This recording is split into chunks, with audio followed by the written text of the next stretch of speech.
É uma grande alegria estar aqui com o pastor Alexandre, meu amigo querido, e partilhar a palavra com essa linda igreja.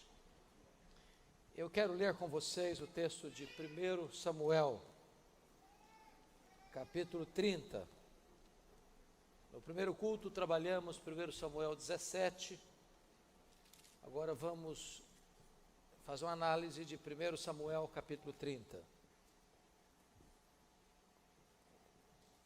Lido o texto, peço que você mantenha a sua Bíblia aberta nesta passagem. Essa é uma boa prática que devemos desenvolver. Quando alguém se levantar para pregar, você precisa manter sua Bíblia aberta. Porque precisamos ser bereanos, conferir nas Escrituras o que está sendo dito. Então, essa é uma prática que todos nós precisamos ter.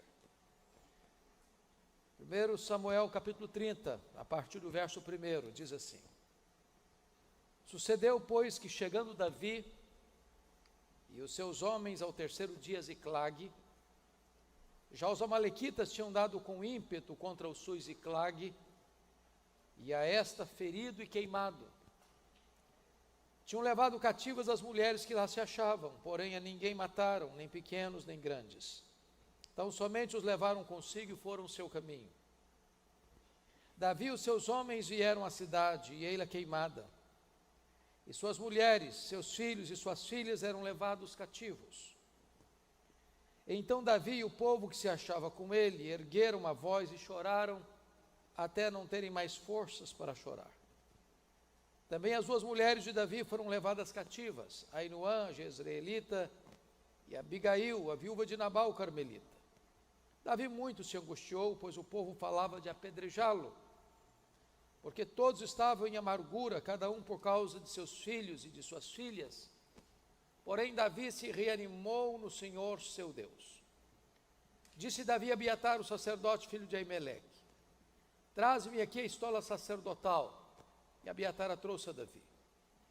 Então consultou Davi ao Senhor, dizendo: Perseguirei eu o bando? Alcançá-lo-ei? Respondeu-lhe o Senhor: Persegue-o, porque de fato o alcançarás e tudo libertarás. Partiu, pois, Davi, ele e os 600 homens que com ele se achavam, e chegaram ao ribeiro de Besor, onde os retardatários ficaram. Davi, porém, e 400 homens continuaram a perseguição, pois que 200 ficaram atrás, por não poderem, de cansados que estavam, passar o ribeiro de Besor. Verso 18. Assim Davi salvou tudo quanto haviam tomado os amalequitas, também salvou as suas duas mulheres. Não lhes faltou coisa alguma, nem pequena nem grande, nem os filhos, nem as filhas, nem o despojo, nada do que lhes haviam tomado, tudo Davi tornou a trazer. Também tomou Davi todas as ovelhas e o gado, e o levaram diante de Davi e diziam: Este é o despojo de Davi. Eu quero conversar com vocês hoje sobre o tema tomando de volta o que o inimigo levou. Esse texto retrata uma grande crise familiar. Davi está sendo perseguido de forma brutal por Saul. E essa perseguição já dura mais de 10 anos. Saul fica descontrolado por uma música que fez sucesso nas paradas da FM de Israel. E a música era esta: Saul matou os seus milhares e Davi os seus 10 milhares. Essa música não afetou Davi, mas enlouqueceu Saul. A partir desse momento, o maior projeto de governo de Saul era matar Davi. Quanto mais Saul se desesperava e se enfraquecia, mais Davi se fortalecia. Na medida em que o Espírito de Deus dominava Davi, um espírito maligno atormentava Saul. Davi não tem mais para onde fugir. Cidades, desertos, cavernas. E chega um momento de angústia tal de Davi, nas suas fugas, reiteradas e reincidentes, que Davi vai buscar asilo político entre os arqui-inimigos de Israel, entre os filisteus. E esse é um momento de incredulidade de Davi, de fraqueza dele, porque Davi vai fazer um jogo duplo, vai mentir, vai dissimular, vai dizer para o rei filisteu, o rei Aquis, que ele está desertando de Israel, das fileiras de Israel, para se unir aos filisteus, como se ele tivesse mudado a casaca, mudado de lado. E Aquis designa para ele a cidade de Ziclag como a sua cidade de refúgio, e ele vem prestar relatórios ao rei filisteu, dizendo que estava lutando as guerras filisteias, quando na verdade ele estava lutando as guerras israelitas.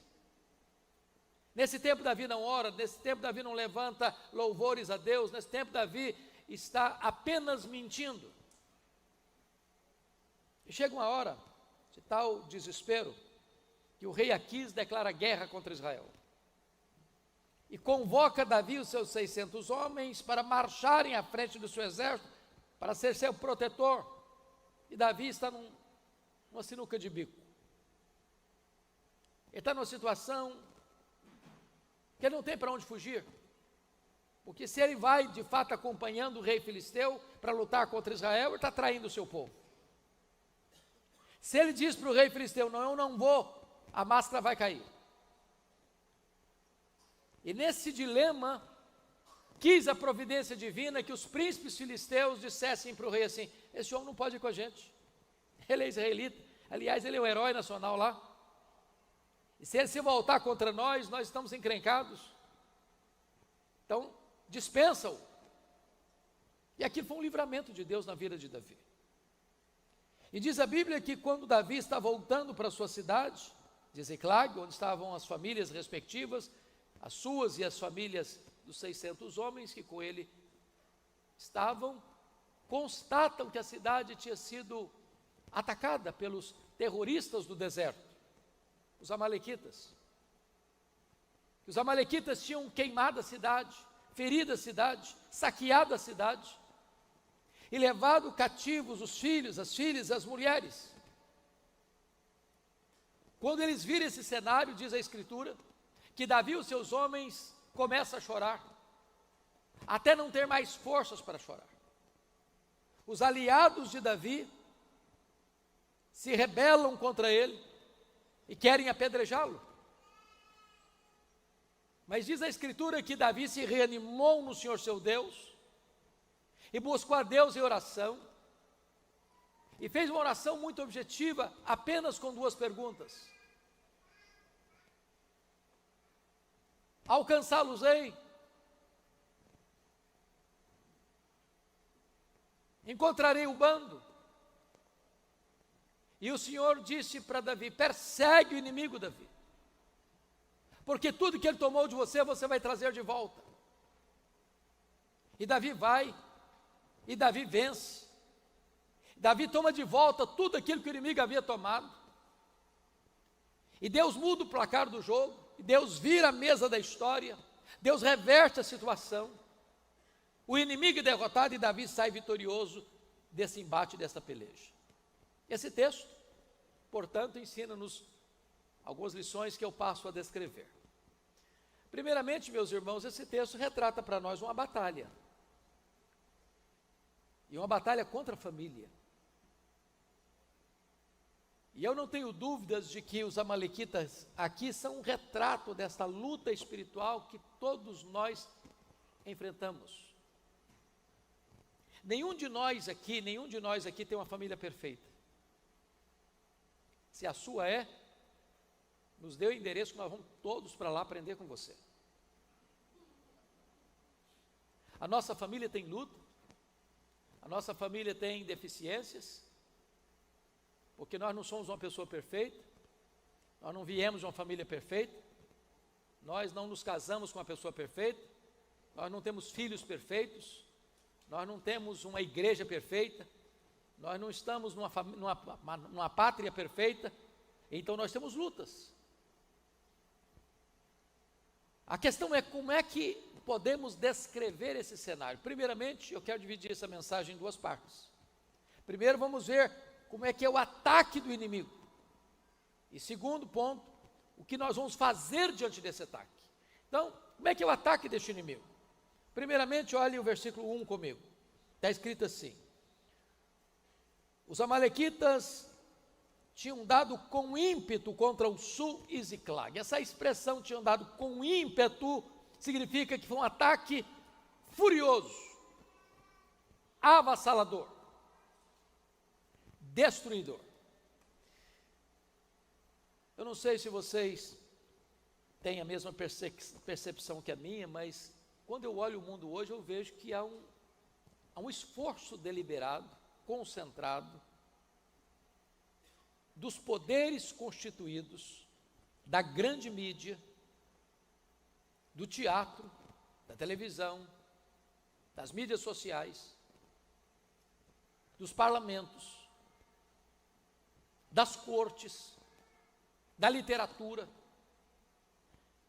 das universidades, numa confluência de fatores para atacar a família, para desconstruir a família, para solapar as bases da família, para minar a família. É uma mudança de perspectiva, uma mudança de cosmovisão, é uma nova interpretação do que é família. O grande problema é que se você destrói a família, você enfraquece a igreja e você detona com a nação. Não há igrejas fortes com famílias fracas, não há nação forte com famílias doentes. Há muitos ataques contra a família hoje, ataques terríveis, devastadores.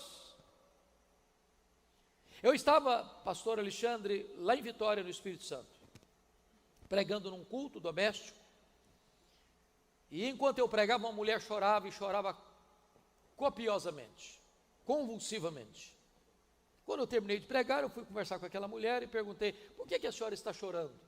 Ela me respondeu: pastor, o diabo destruiu a minha vida. Eu perguntei: mas o que a senhora quer dizer com isso? Ela me respondeu: eu tinha uma família, meu marido, meus 2 filhos, um bom apartamento, um bom salário, mas não havia paz na nossa casa. Havia uma nuvem escura sobre o nosso lar. E ela me disse que, certa noite, ela acordou com um grito desesperador dos seus filhos, e ela pulou da cama e não viu seu marido do seu lado. Ela correu na direção do quarto, a porta trancada. Ela bateu a porta não se abriu. Ela arrebentou a porta e deparou-se com um quadro horrível.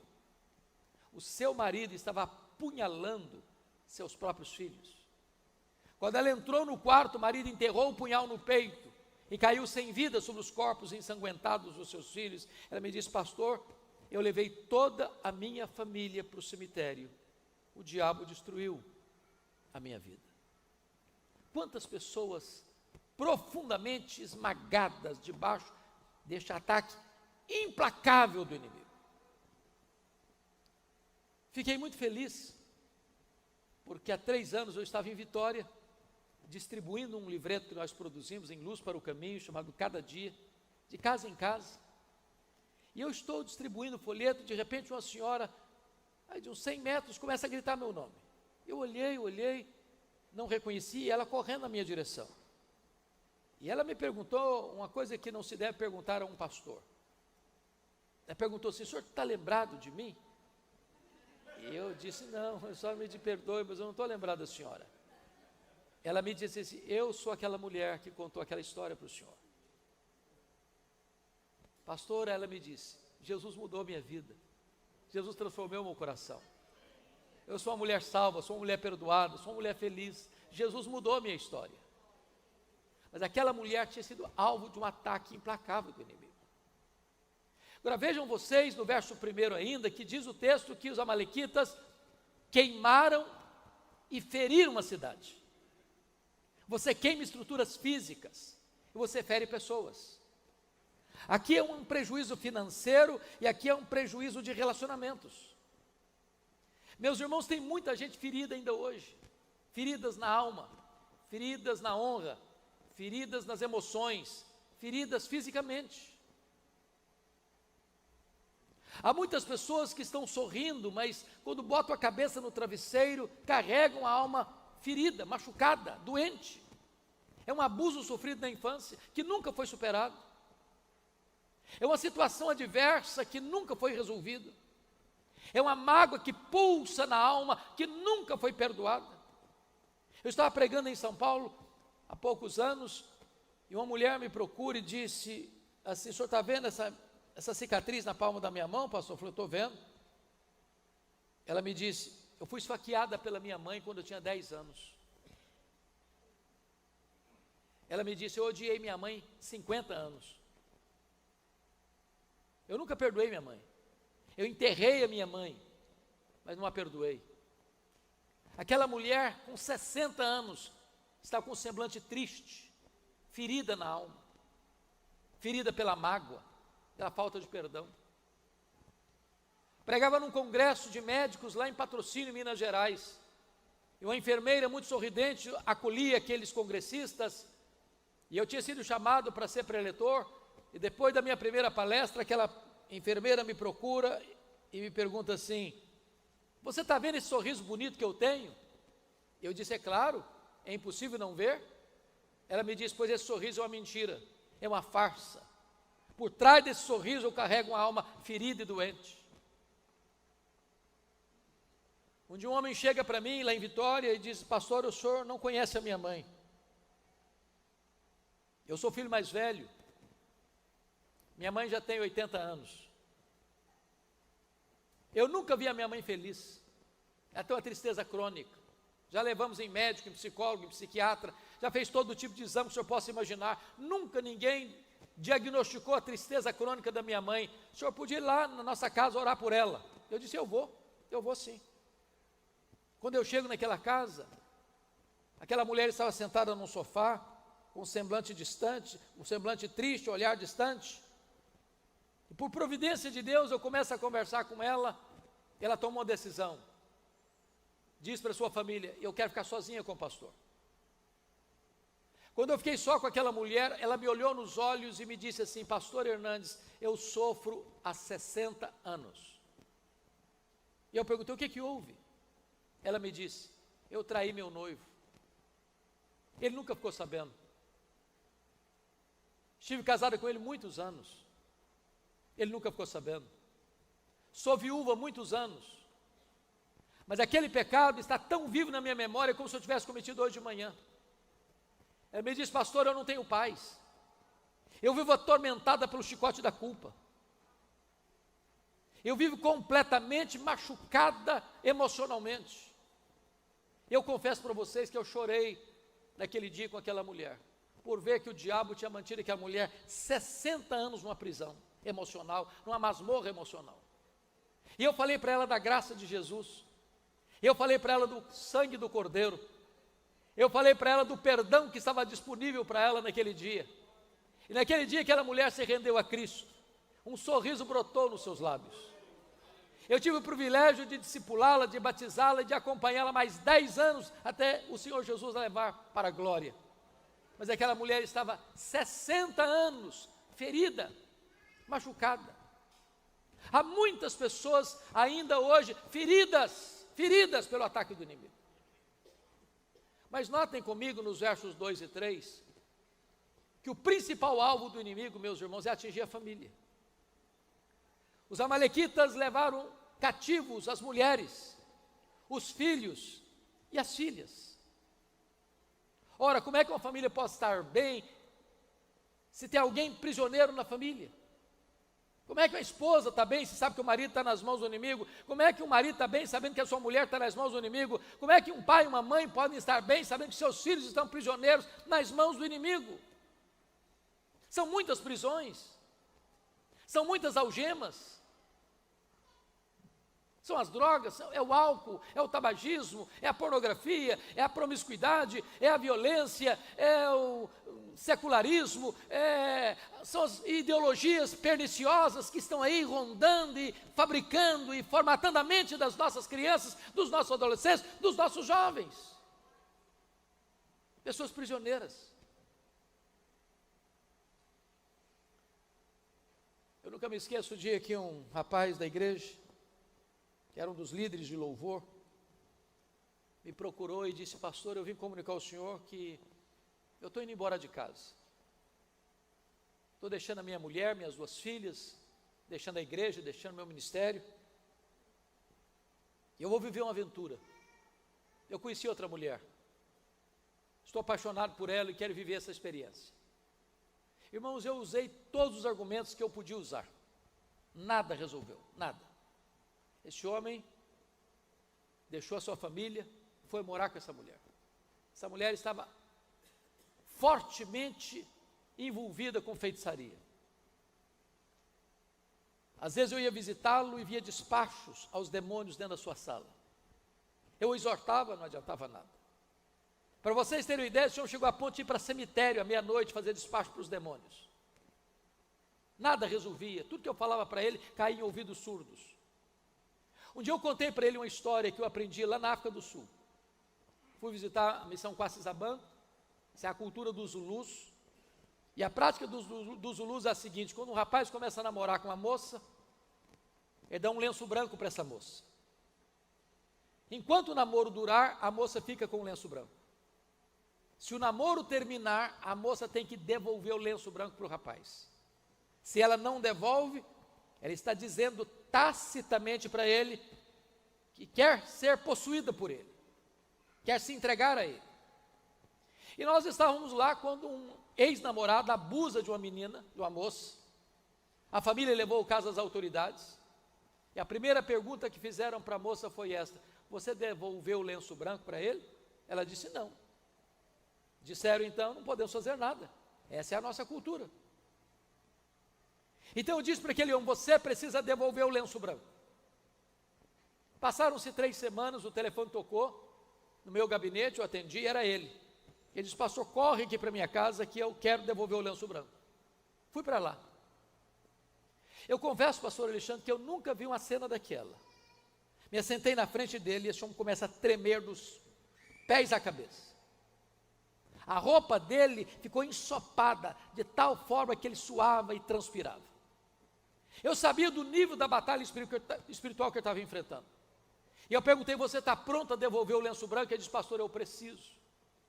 Falei: então, você vai pegar uma caixa grande, tudo que você tiver dentro dessa casa de feitiçaria, você vai botar dentro dessa caixa. Ele começou a trazer aventais, correntes, patuás, velas, encheu aquela caixa. Falei: agora nós vamos levar para o quintal, eu vou entornar 1 litro de álcool aqui dentro, e nós vamos queimar esses objetos, como aconteceu lá na cidade de Éfeso, com uma espécie de rompimento seu dessas práticas. Peguei 1 litro de álcool, sopei tudo aquilo de álcool, ele pegou o palito de fósforo, riscou, e não pegou fogo.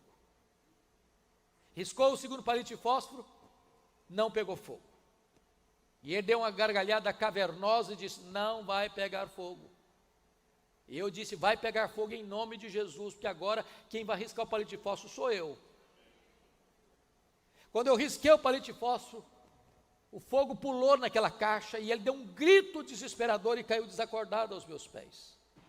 Eu clamei pelo nome de Jesus. O Senhor o trouxe à consciência, e o trouxe à consciência com o coração quebrantado e arrependido. Estava prisioneiro nas mãos do inimigo. Mas notem mais comigo no texto, porque no versículo 6 tem outra artimanha do inimigo. Está escrito aí no versículo 6 que os homens de Davi, aliados de Davi, estão revoltados contra Davi e querem apedrejá-lo. Isso é uma artimanha do inimigo, que ele chega e provoca o estrago, e depois busca um culpado, e joga uns contra os outros, e de repente a família vira um pé de guerra. De repente os homens que eram aliados de Davi estão querendo matar Davi. É a família em guerra, é o marido acusando a esposa, é a esposa acusando o marido, é o filho acusando o pai acusando o filho, é a mãe acusando a filha acusando a mãe, é o genro acusando a nora, a sogra acusando o genro, e a família vira um campo de guerra. Se você esquecer tudo que eu falar nesta manhã, mas lembrar-se apenas dessa frase, já me dou por satisfeito nesta manhã, e a frase é esta: quando você faz do aliado inimigo, você faz do inimigo aliado.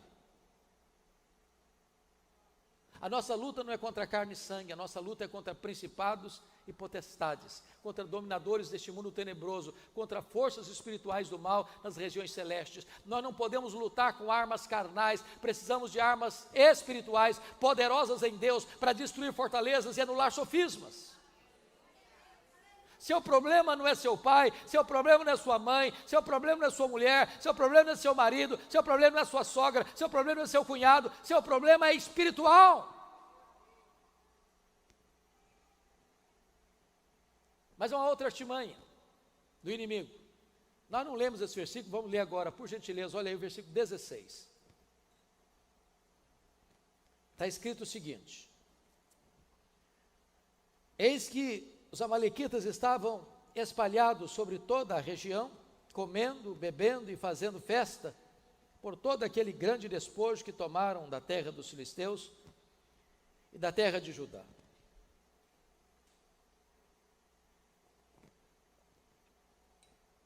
O ponto aqui é o seguinte: quando o inimigo vem atacar a família e alcança vitória sobre a família, o inimigo celebra essa vitória imposta aos filhos de Deus. A grande pergunta é: onde a minha casa, onde a minha família, onde a minha vida está produzindo festa? No acampamento de Deus ou no arraial do inimigo? E eu queria ilustrar isso com a história de um homem que vocês conhecem tão bem, que é Sansão. A Bíblia diz que Sansão foi escolhido por Deus antes de ser concebido. A Bíblia diz que ele era um nazireu, consagrado a Deus desde o ventre. A Bíblia diz que ele era um juiz libertador de Israel, o juiz que fez carreira solo. Vocês bem sabem que o voto de nazireado implicava em que 3 coisas um nazireu não podia fazer. Ele não podia tocar em cadáver, ele não podia beber bebida forte, podia beber vinho, e ele não podia cortar o cabelo. Diz a Bíblia que um dia Sansão, caminhando por Tímina com seu pai, viu uma moça filisteia e disse assim: papai, eu quero aquela moça para mim. Seu pai disse: não, filho, você não está entendendo, essa moça é do povo filisteu, é do povo que nos oprime. Essa moça tem outros deuses, tem outros valores, tem outros princípios, com ela não. Tem tanta moça em Israel. Sansão respondeu para o pai assim: eu quero é esta, porque só desta eu me agrado. Em outras palavras, velho, não tem papo, não tem conversa, eu quero e acabou. Deixa eu dizer algo para vocês. Eu sou pastor há 41 anos. Eu nunca vi um rapaz, uma moça, que tendo desobedecido pai e mãe na área de namoro, tenha sido feliz no casamento. Escute seus pais, ouça seus pais. Eu não quero nem saber se o seu pai é quadrado ou redondo, escute seus pais. Eu não quero saber se ele é doutor ou analfabeto, escute seus pais. Esse é um princípio de Deus. Sansão não quis ouvir seu pai. Diz a Bíblia que no dia que ele vai para conhecer essa moça, um leão novo pula em cima dele, e ele era muito forte, pega o leão e rasga-o como rasga um cabrito. Eu confesso que eu dou risada de novo quando eu leio esse texto, porque eu não consigo rasgar um coelho, quanto mais um leão.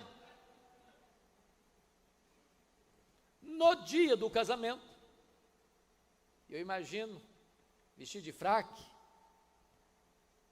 gravata borboleta, todo bonitão, está passando por lá com a família, lembrou da cena do leão, saiu da estrada, foi lá para ver o que tinha acontecido. Lá estava a caveira do leão e tinha um enxame de abelhas na caveira do leão, e diz a Bíblia que ele foi lá dentro e pegou um favo de mel, e chupou o mel e ainda deu para o seu pai. Ali ele quebrou o primeiro voto de nazireado, ele não podia tocar em cadáver. Ele procurou doçura no pecado, ele procurou prazer no que era proibido. Ali ele rompeu o primeiro vínculo que ele tinha com Deus. E diz a Escritura que ele vai para a festa. E está lá em Juízes que ele deu uma festa de arromba, porque ele não quis ser diferente dos moços da sua época. Em outras palavras, ele não respeitou as normas do nazireado, e ele deu uma festa regada de bebida alcoólica, e quebrou o segundo voto de nazireado. Agora, notinha de rodapé.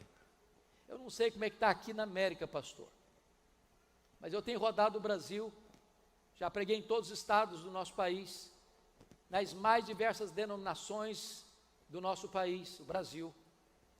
E por onde eu ando, eu vejo uma tristeza dos pastores. A festa de casamento dos crentes no Brasil está virando uma vergonha. Uma vergonha. Você tem um culto na igreja, e dali vai para um rico cerimonial, e lá o pau quebra. O pau quebra. A música que rola lá não tem nada a ver com Deus, mas não. A música é tão alta que você precisa gritar com a pessoa do seu lado para ela ouvir. Bebida alcoólica se serve todas. E depois do povo cambaleando, cai na pista de dança. E volta para casa de madrugada com as pernas bambas, trôpegas. E alguns dizem, não, pastor, mas se não tiver bebida alcoólica vai ficar muito chato, que vai estar lá o doutor fulano das contas, vai estar até lá um político muito importante do país. Meus amados, que tome água gelada, suco e guaraná. Quem está dando a festa é você. E mais, você e eu já vimos festas belíssimas, riquíssimas, lindíssimas, sem precisar usar uma gota de álcool. Você não tem que copiar o mundo para agradar o mundo, não. Você tem que ser diferente do mundo. Você tem que dizer, não, a minha festa é diferente, eu sou crente, eu tenho um compromisso com o meu Deus.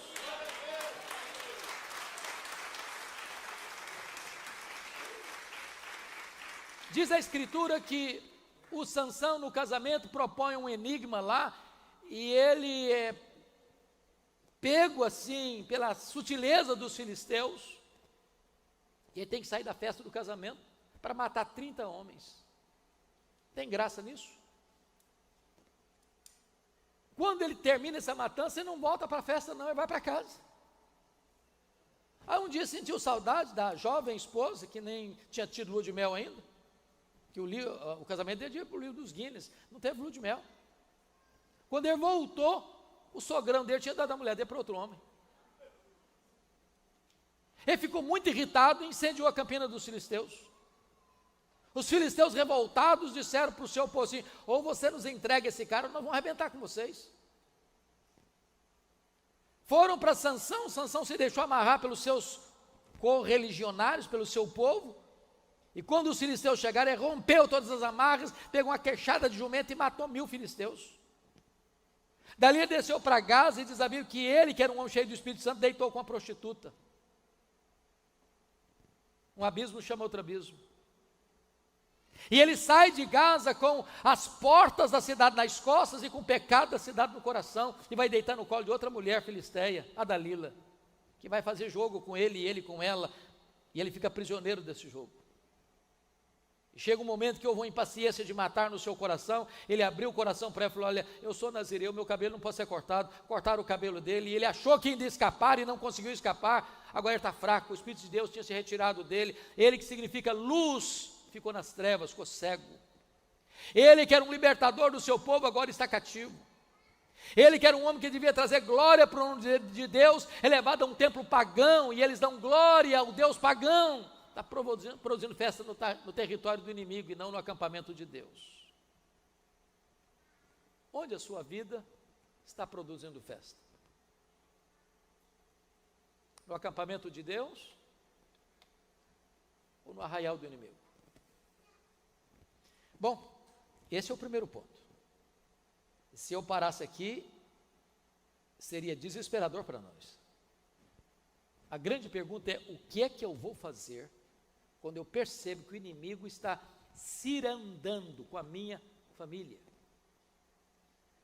primeira coisa que Davi fez, meus irmãos, está no versículo 4. Diz o texto que ele chorou até não ter mais forças para chorar. Hoje as pessoas estão chorando diante dos melodramas do Netflix. Mas qual foi a última vez que você chorou pela sua família? Pelo seu cônjuge? Pelos seus filhos? O grande problema, amados, é que nós estamos lutando pela nossa família com o coração seco demais, com os olhos enxutos demais. Precisamos pedir a Deus o dom das lágrimas. Porque quem chora está dizendo que alguma coisa está errada.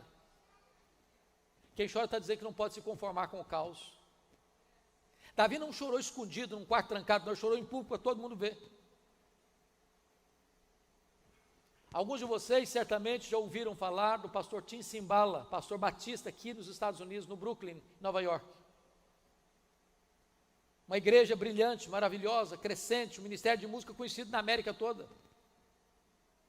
Um dia o pastor Tim Cymbala chegou em casa e a sua filha primogênita disse assim para ele, era adolescente, disse, papai, eu não quero saber mais da igreja.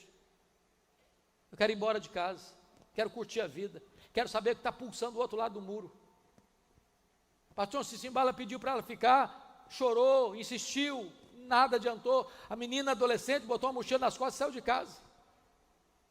O pastor Cymbala pensou em abandonar o ministério e disse, meu Deus, eu não tenho estrutura emocional para continuar sendo pastor. Um dia um pastor ligou para ele da Flórida e disse, pastor Cymbala, esquece essa menina. Não está nem aí com você, toca a sua vida, toca o seu ministério. Mas que pai esquece uma filha? Que mãe esquece um filho? E o pastor Cymbala relata num dos seus livros que naquela semana ele foi para a igreja numa vigília, e quando a vigília está acontecendo, levanta-se uma irmã da igreja e diz assim, pastor Cymbala, a nossa igreja nunca chorou pela sua filha. A nossa igreja nunca levantou um clamor em favor da sua filha. E ele diz que naquela noite, todos os irmãos presentes na vigília deram as mãos, fizeram um grande cordão ao redor dos bancos, e aquele templo se transformou numa sala de parto, de gemidos, de soluços, de lágrimas. Quando ele voltou para casa de madrugada, ele disse para sua esposa, querida, eu não tenho dúvidas de que Deus libertou nossa filha nessa madrugada. 2 dias depois, bem de manhã a campainha toca, a mãe vai à porta para atender a sua filha em lágrimas. Ela entra, quarta dentro, agarra nas pernas do seu pai e diz, papai, me conta o que aconteceu há 2 dias de madrugada. Por favor, me conte. Eu estava em casa, as escamas caíram nos meus olhos, o meu coração embrutecido foi quebrado. Eu quero dizer para o Senhor que eu estou de volta para Deus, eu estou de volta para minha família, eu estou de volta para minha igreja. Jesus me libertou.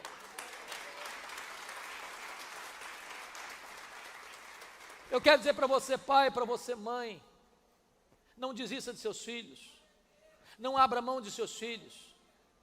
Você não gerou filhos para a morte, você não gerou filhos para o cativeiro, você não gerou filhos para povoar o inferno. Seus filhos são herança de Deus, lute por eles, chore por eles, ore por eles, jejue por eles, mas não desista deles em nome de Jesus.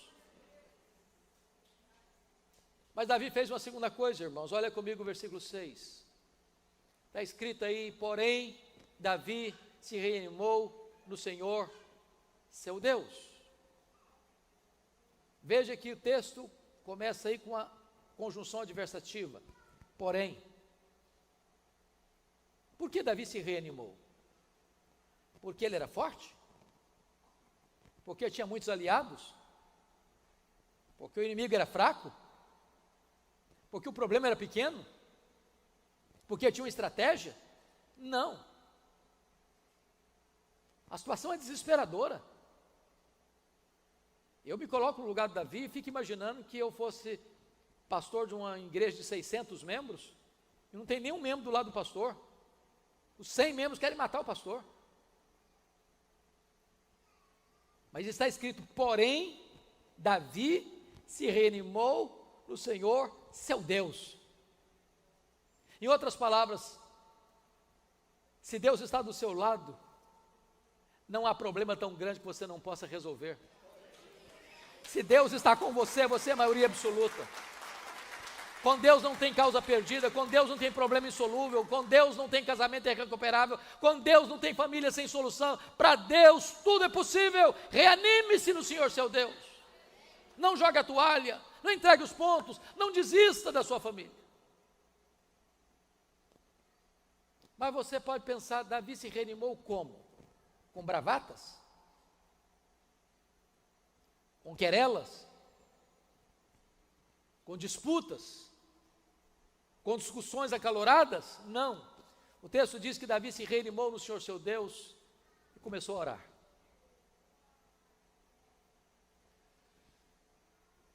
E o que eu acho curioso é que a oração de Davi nós poderíamos chamar de uma das orações mais medíocres registradas na Bíblia.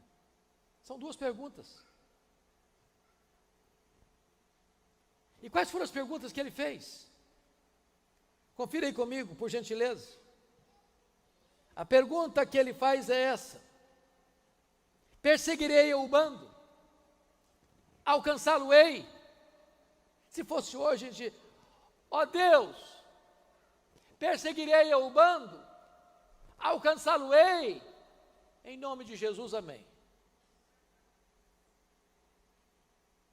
Mas trocando em miúdos, o que ele está falando? O que ele está falando é o seguinte: meu Deus, eu estou levando de goleada do inimigo. Estou sofrendo uma derrota acachapante. Eu vou ficar de braços cruzados? Eu vou achar que é assim mesmo? Eu vou me conformar? Eu vou aceitar passivamente a decretação da derrota? Ou eu vou reagir? E Deus responde para Davi: reage, meu filho, reage. Porque tudo que o inimigo tomou de você, você vai trazer de volta. Não entregue os pontos, não jogue a toalha, não desista não. Não se conforme, não. Quando você ora, Deus responde. Quando o homem ora, mas quando o homem trabalha, mas quando o homem ora, Deus trabalha. Não é a oração que é poderosa, a oração não é poderosa. Poderoso é Deus que responde a oração. Agora a oração conecta o altar da terra com o trono do céu. A oração conecta a fraqueza humana com a onipotência divina. Não há causa tão difícil que Deus não possa resolver mediante a resposta da oração. Agora preste atenção. O que Deus promete para você não é ausência de luta, é vitória segura. O que Deus promete para você não é caminhada fácil, é chegada certa. Porque o texto diz que dos 600, 200 ficaram para trás de cansados que estavam, mas se você tem a promessa, você não vai recuar, você não vai desistir, você vai avançar e você não vai deixar nada nas mãos do inimigo, em nome de Jesus.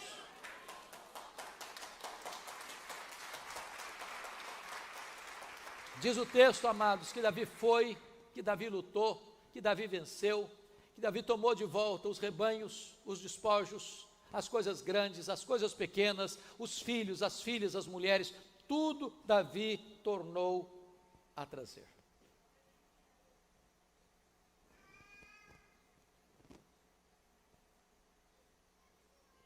O que é que hoje você, fazendo uma análise da sua vida, identifica que você já teve e o inimigo levou? Talvez o diálogo na sua casa. Talvez a bênção de sentar ao redor da mesa para uma refeição. Talvez a doçura no trato. Talvez as palavras amáveis. Talvez o seu culto doméstico. Talvez a delícia de ler a Bíblia. Ler a Bíblia. Estávamos comentando ontem, né, pastor, sobre a igreja dos valdenses. Me permita uma notinha de rodapé. Eu tive a semana passada na cidade de Turim, na Itália, visitando a igreja valdense. Meus irmãos, os valdenses começaram no século XII, com Pedro Valdo, em Lyon, na França. Um rico comerciante que, convertido a Cristo pela leitura da Bíblia, resolve abandonar toda a riqueza que ele tinha para se tornar um pregador itinerante. E ele entendeu duas coisas: não tem como abençoar o povo se nós não ensinarmos a Bíblia para o povo. Palavras humanas são palha. Só o trigo da verdade satisfaz a alma humana. Eles viveram 400 anos na clandestinidade, sendo perseguidos, torturados, queimados vivos, espoliados.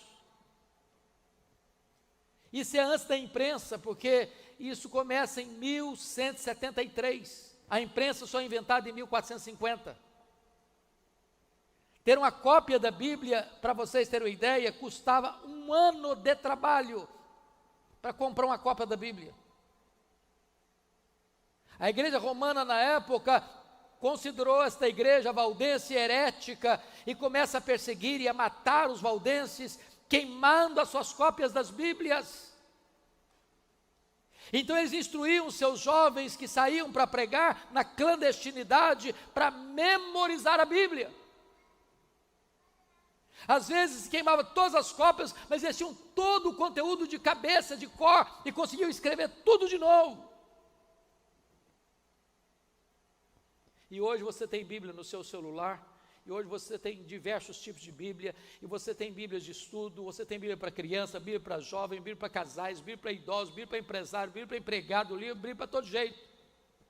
E fala João 3,16, a pessoa claudia que não sabe citar. Não se memoriza mais a Bíblia, não se guarda mais a Bíblia no coração, não se ora mais com prazer. O inimigo levou isso. E eu quero encorajar você, em nome de Jesus, nesta manhã, a tomar de volta aquilo que o inimigo levou da sua vida. E eu queria encerrar remetendo vocês ao livro de Êxodo, porque lá no livro de Êxodo está, para mim, a maior referência de batalha espiritual da Bíblia.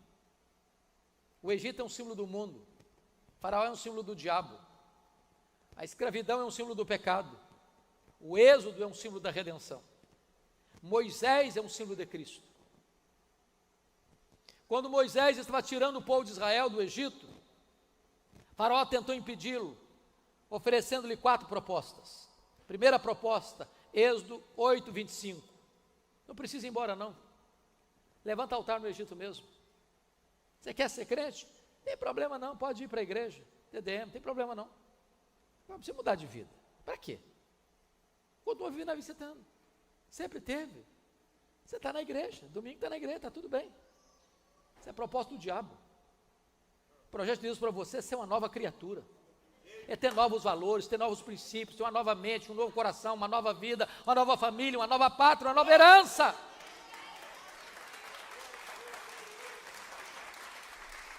Faraó partiu para a segunda proposta. Tá bom, vocês querem ir embora, pode ir, mas não vai tão longe não, está lá em Êxodo, capítulo 8, verso 28. Vão ser bons vizinhos, fica aqui por perto. Quando você sente saudade do Egito, vem fazer um turismo por aqui. Aproveite o melhor dos dois mundos. Um crente Raimundo, um pé na igreja, outro no mundo. Fala assim, não, vamos embora. Aqui é terra de escravidão, nós vamos embora. Aí o Faraó partiu para a terceira proposta. Tá bom, pode ir embora. Vocês de cabecinha branca vão embora. Os filhos de vocês, os jovens, as crianças, ficam no Egito. Tem muita gente até hoje que acha que o jovem tem que curtir a vida, lá no mundo. Notinha de rodapé de novo. Eu fui convidado, pastor Alexandre, há alguns anos, para pregar numa igreja, uma das maiores igrejas nossas do Brasil. E eu tenho, dentre tantas limitações, uma delas é, eu não sei lidar com o tema.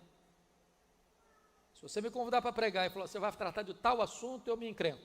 Eu não sei. Não lido bem com isso. Eu gosto de pegar um texto da Bíblia e expor o texto. E naquele dia me deram um tema. Era um trabalho de jovens. E o tema era santidade. Sabe aquele dia que você prega, que você tem a sensação que você pregou bem? Você desce assim, feliz? Pois é, eu desci feliz. E um grupo de jovens me pegou pelo braço, assim, muito carinhosamente, e me levou para uma sala próxima do púlpito, e o líder deles botou o dedo no meu nariz e disse: o senhor é um jovem, o senhor é um homem retrógrado, ultrapassado, o senhor está pensando o quê? Nós somos jovens universitários. Qual é o problema de a gente ir para a boate? Qual o problema de a gente tomar nossa cervejinha? Nós somos jovens. Se não curtimos agora, vamos curtir quando? Domingo nós estamos na igreja, está tudo bem. Quase me bateram. Eu disse: vocês que me convidaram, eu estou indo embora também. Agora, antes de ir embora, eu tenho que falar duas coisas para vocês. Primeira coisa que eu quero falar para vocês, 1 Coríntios 10, 31. Portanto, quer comais, quer bebais, quer façais qualquer outra coisa, fazei tudo para a glória de Deus. Eu disse: na próxima vez que vocês forem para a boate, encher a cara, tem que ser para a glória de Deus. Se vocês conseguirem fazer para a glória de Deus, pode ir, duvido que consigam. Segunda coisa, Colossenses 3,17. E tudo que fizerdes, seja em palavra, seja em ação, fazei em nome do Senhor Jesus, dando por isso graças a Deus Pai. Então, da próxima vez que for para a boate, encher a cara, você tem que dizer: estou aqui em nome de Jesus e glória a Deus que eu estou enchendo a cara. Se conseguirem, vão em frente. E até logo, fui embora. O problema de pastor é que às vezes o pastor tem amnésia. Uns 10 anos depois, receba um convite, não olhe direito, a mesma igreja. Tomei um susto quando estou chegando, falei: meu Deus, é aqui. E a primeira pessoa que me aborda é uma mulher. E ela me faz a pergunta que não se faz a pastor: o senhor está lembrado de mim? Falei: minha filha, não estou não, mãe. Falei: eu sou mãe do rapaz que botou o dedo no seu nariz. Falei: pronto, não apanhei do filho, vou apanhar da mãe agora, 10 anos depois. Falei: o que aconteceu com seu filho? Ela me disse: pastor, Jesus mudou a vida do meu filho naquele dia que o senhor o confrontou. O meu filho é um homem de Deus, é um servo do Altíssimo, é um dos líderes desta igreja. Eu quero dizer para vocês, meus amados, que o lugar de jovem curtir a vida é na casa de Deus, é no altar de Deus. Porque só no altar de Deus tem plenitude de alegria e delícias perpetuamente. Moisés disse para Faraó: não, nós vamos embora, é todo mundo, a família não ficar dividida não, toda a nossa casa vai servir a Deus. Está lá em Êxodo 10, versículo 10 e 11. Mas aí o Faraó parte para a última proposta. Lá em Êxodo 10, versos 24 e 25. Tá bom, pode ir embora todo mundo então. Mas os rebanhos de vocês ficam. Vocês servem a Deus e o dinheiro de vocês fica no Egito. Há um grande perigo aqui. Porque foi Jesus quem disse assim: onde estiver o teu tesouro, aí estará o teu coração. Tem crente, irmãos, que parece que tem uma jararaca no bolso. Eu sou convertido, meu coração, o bolseiro não é convertido não. Então me permita dizer uma coisa para você hoje aqui. Se você ainda não é um dizimista fiel, você precisa repensar a sua vida. Se o seu coração ainda está no dinheiro, você ainda não está servindo ao único Senhor. Foi Jesus quem disse isso. Jesus chamou o diabo de Senhor, Jesus não chamou César de Senhor, mas Jesus chamou dinheiro de Senhor. E Jesus diz: ninguém pode servir a dois senhores, a Deus e as riquezas. A resposta de Moisés a Faraó é emblemática. Faraó queria todos os rebanhos. Moisés diz assim: ô Faraó, escuta essa aqui, você quer os rebanhos? Pois nem uma unha vai ficar no Egito. Nem uma unha. Até hoje eu não sei muito bem para que serve uma unha. Deve servir para alguma coisa. O que Moisés está dizendo para Faraó é o seguinte: tudo que Deus nos deu vai estar a serviço de Deus. Nós não vamos deixar nada nas mãos do inimigo, nada. Então hoje, em nome de Jesus, eu quero conclamar você a tomar de volta o que o inimigo levou.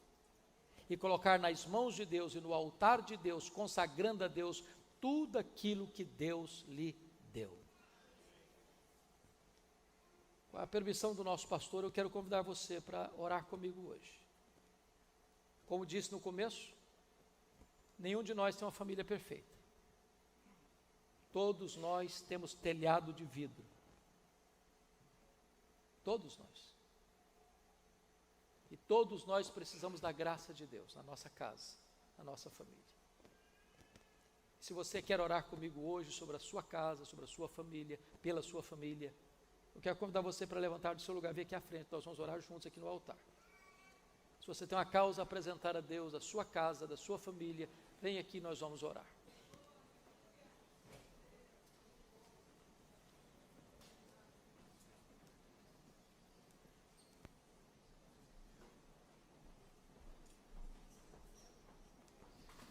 Deus está neste lugar. Ele é o Deus que vê, Ele é o Deus que ouve, Ele é o Deus que age.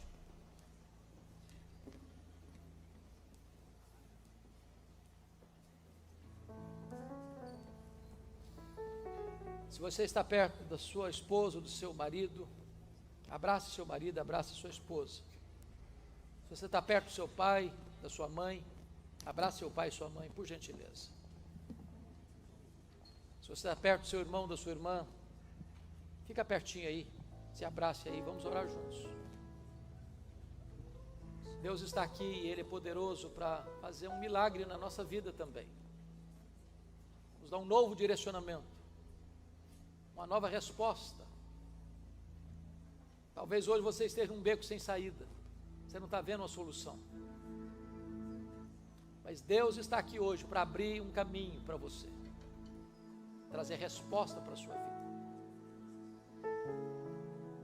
Ó Deus, aqui está o teu povo, famílias preciosas aos teus olhos. Aqui está o coração do marido, da esposa, o coração do pai, da mãe, dos filhos, das filhas, dos avós, dos netos, dos sobrinhos, dos tios, dos primos. Deus, Tu conheces a nossa vida e Tu conheces a nossa casa. Tu sabes o que está acontecendo lá. Tu sabes das lágrimas, das noites e madrugadas sem dormir, das angústias, dos medos, dos sonhos, das expectativas, das necessidades. E eu te peço agora, Senhor, em nome de Jesus, que Tu acendas uma lâmpada de esperança no nosso coração.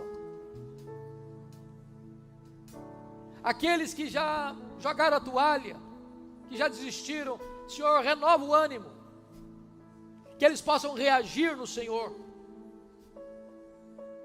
Aqueles que estão, meu Deus, lidando com drama de ver alguém rompendo dentro de casa, com os vínculos, filhos brigados com os pais, pais que não conversam com os filhos, marido magoado com a esposa, esposa magoada com o marido, em nome de Jesus, traz resposta e traz restauração nesta manhã.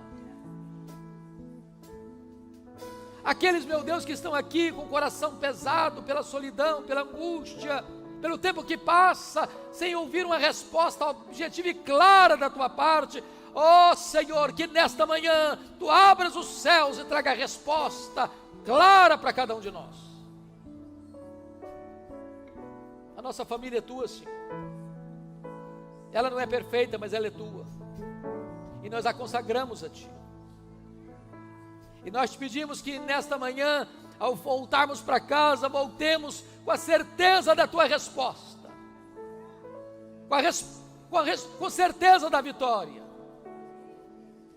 que as algemas possam ser quebradas, que os laços possam ser rompidos, que o inimigo seja derrotado no poder do sangue de Jesus. Nós tomamos posse nesta hora, Senhor, da vitória que temos em Cristo Jesus. Abençoa o Teu povo, alegra a alma do teu povo, e permita que cada um de nós aqui tome de volta aquilo que um dia tu nos deste, porque não queremos que nenhuma unha fique nas mãos do inimigo. Oramos em nome de Jesus, a razão da nossa esperança. Aleluia. Amém.